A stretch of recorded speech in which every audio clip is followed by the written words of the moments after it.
Assalamualaikum warahmatullahi wabarakatuh. Halo guys, perkenalkan nama saya Nur Al-Mukaromah, NPM 180104049. Saya akan menayangkan sebuah video praktikum pembelajaran akidah alaq dengan dosen pengampu Ibu Ida Faridatul Hasanah, MPD. Selamat menyaksikan.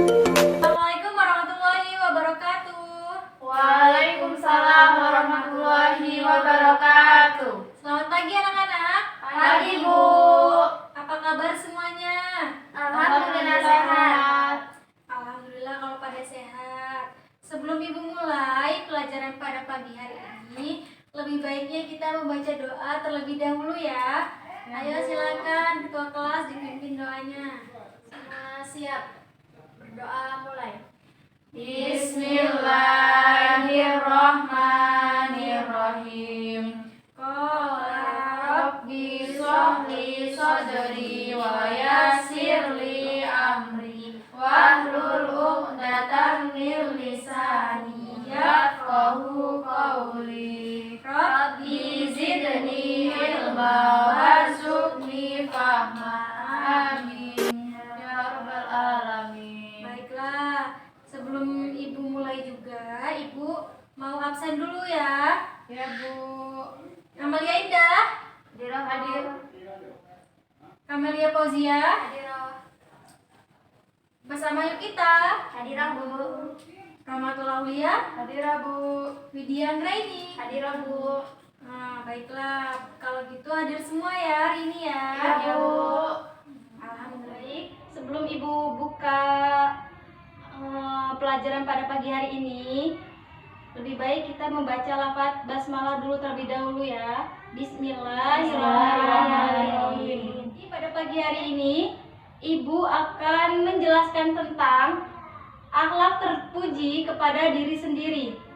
Akhlak terpuji kepada diri sendiri itu ada 4. Yang pertama tawakal, yang kedua ikhtiar, dan yang ketiga sabar, keempat syukur. Pengertian dari tawakal. Tawakal itu berasal dari bahasa Arab, yaitu wakilun yang berarti menyerahkan dan membiarkan atau merasa cukup.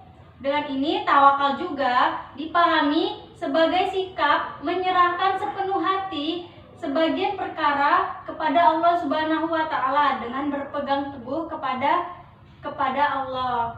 Meskipun begitu, sikap tawakal juga itu tetap mendorong seseorang untuk terus berusaha dengan bersungguh-sungguh untuk mengatasi masalah yang ada pada diri manusia. Setelah mengetahui pengertian tawakal, perlu kita ingat ya anak-anak bahwa tawakal adalah sikap yang bukan semata-mata berpasrah kepada Allah Subhanahu wa taala, bersandar hati kepada Allah Subhanahu wa taala, namun juga harus disertai dengan usaha. Sebab pada dasarnya Allah Subhanahu wa taala memerintahkan kepada seluruh umatnya untuk melakukan usaha sekaligus bertawakal kepada Allah Subhanahu wa taala. Jadi, kita itu harus mempunyai sikap tawakal, menyerahkan diri kepada Allah Subhanahu wa taala tapi tidak terputus dari usaha ya, anak-anak. Tawakal sehingga kedua hal tersebut ini bersinambungan atau berhubungan erat ya antara tawakal menyerah diri kepada Allah dan usaha. Pentingnya tawakal pada diri kita sendiri tawakal itu adalah bagian dari iman. Jadi keutamaan yang pertama bahwasannya tawakal itu adalah bagian dari iman, bagian dari upaya seseorang beriman atau meyakini keberadaan dan keesaan Allah Subhanahu wa taala. Seperti dalam Quran surat Al-Maidah ayat 23 yang artinya adalah serbulah mereka melalui pintu gerbang negeri itu jika kamu memasukinya, niscaya kamu akan menang, dan bertawakallah kamu hanya kepada Allah Subhanahu wa taala jika kamu orang-orang yang beriman.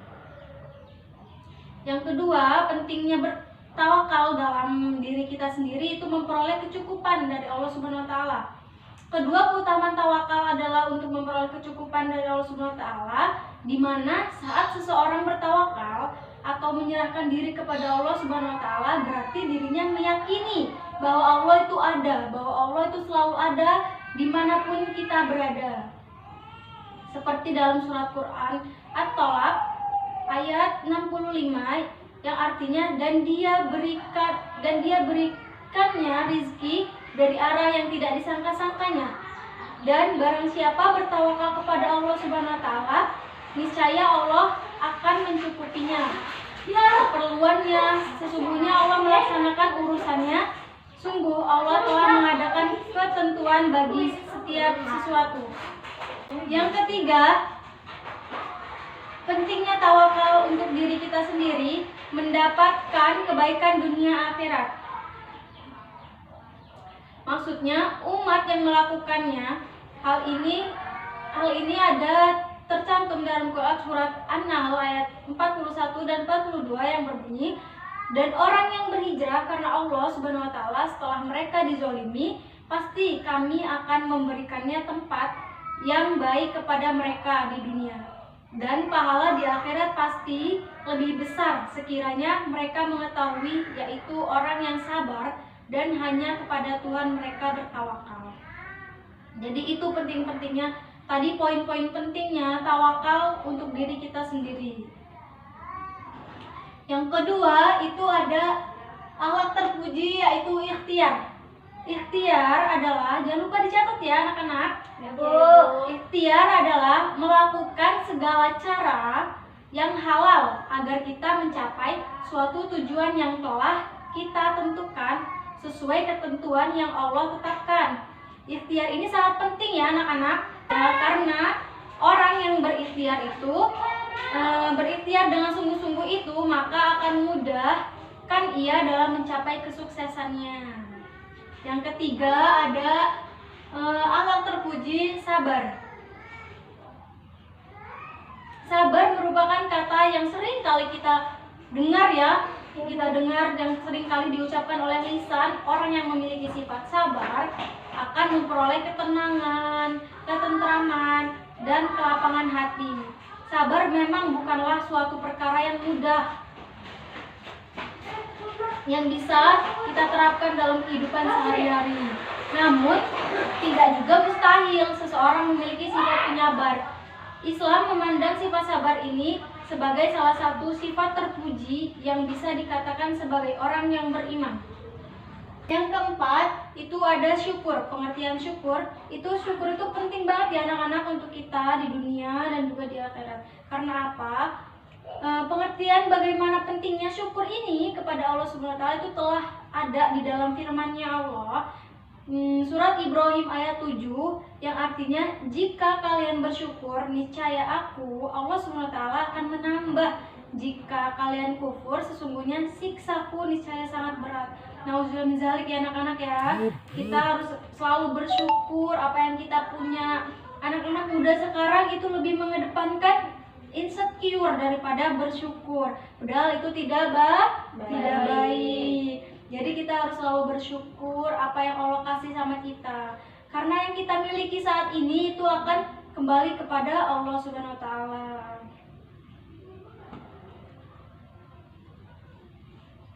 Dan syukur kita kepada Allah itu bukan berarti Allah membutuhkan kesyukuran kita. Dan dengan kita tidak bersyukur, bukannya kekuasaan Allah ini berkurang. Dan bila kita bersyukur, kekuasaan Allah akan bertambah mulai. Tidak. Sifat tidak bersyukur bukanlah sifat orang yang beriman. Orang yang iman itu selalu menerima apa adanya pemberian Allah SWT.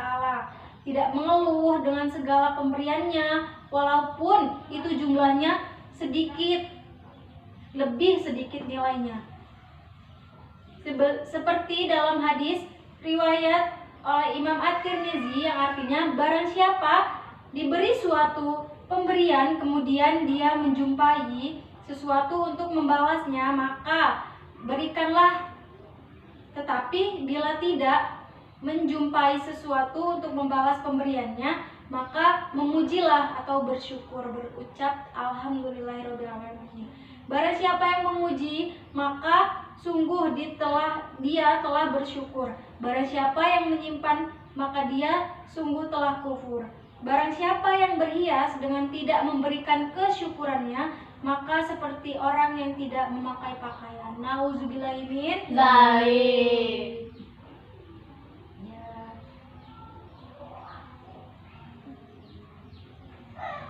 Mungkin cukup sekian pembelajaran kita pada pagi hari ini. Jika ada anak-anak yang ingin bertanya yang belum jelas, silakan Ibu berikan sesi pertanyaan untuk kalian semua. Kalau tidak ada, nanti Ibu yang bertanya kepada kalian. Ya, Ibu buka sesi pertanyaan yang ingin bertanya. Saya Bu. Ayo, Kamelia. Contoh tawakal itu seperti apa ya? Oke, contoh tawakal itu seperti apa ya, Bu? Contohnya seperti ini. Andi itu akan mengikuti olimpiade atau lomba olimpiade. Dia rajin belajar dan terus berusaha sehingga tiba di saat dia lomba, di hari H dia berlomba. Setelah berusaha, Andi dalam hatinya berbicara seperti ini. Ya Allah, saya sudah berusaha sekuat semampu saya sudah belajar dengan giat, saya sudah belajar terus-menerus. Apapun hasilnya, saya serahkan semuanya kepadamu ya Allah. Karena menang atau tidaknya itu aku kembalikan kepadamu ya Allah. Itu contoh dari tawakal. Paham sampai sini Kamelia? Paham Bu. Yang lainnya paham? Bu. Alhamdulillah kalau paham. Beri aplaus dong buat Kamel. Ibu kasih nilai plus buat kamu. Yang lainnya yang ingin bertanya? Saya Bu. Ayo bersama. Bu, saya ingin bertanya tentang ikhtiar. Tolong berikan contoh dari akhlak yang dicontohkan dari sifat ikhtiar. Ikhtiar. Contoh ikhtiar ya. Ya. Misalnya ibu mempunyai adik. Adik ibu jatuh sakit.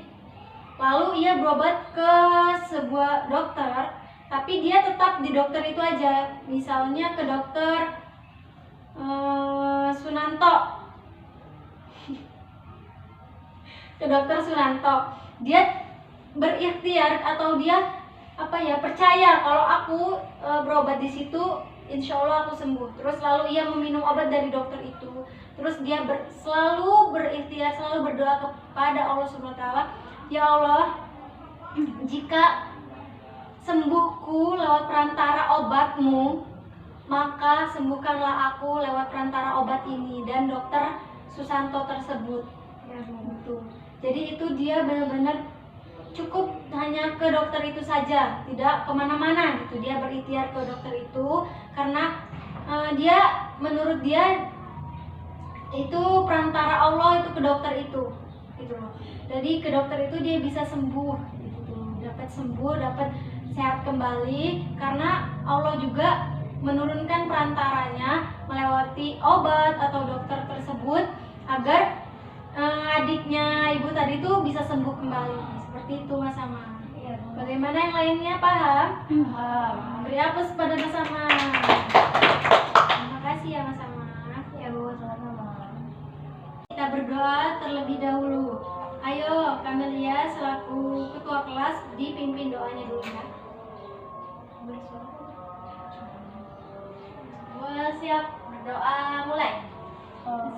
Bismillahirrahmanirrahim. Wal asri innal insana lafi khusrin illa alladziina amanu wa 'amilus sholihati wa tawassaw bil haqqi wa tawassaw bis sabr. Dan doa kifaratul majlis. Subhanallahumma wa bihamdika asyhadu an la ilaha illa anta astaghfiruka wa atubu ilaik. Mungkin cukup sekian pembelajaran kita pada pagi hari ini. Karena waktunya yang sudah habis, Ibu mohon maaf jika Ibu banyak salah kata maupun perbuatan. Ibu mohon ampun kepada Allah. Ibu akhiri, wallahu muwaffiq ila aqwamit thoriq. Wassalamualaikum warahmatullahi wabarakatuh. Beri aplaus buat kita semua. Ibu pamit ya anak-anak.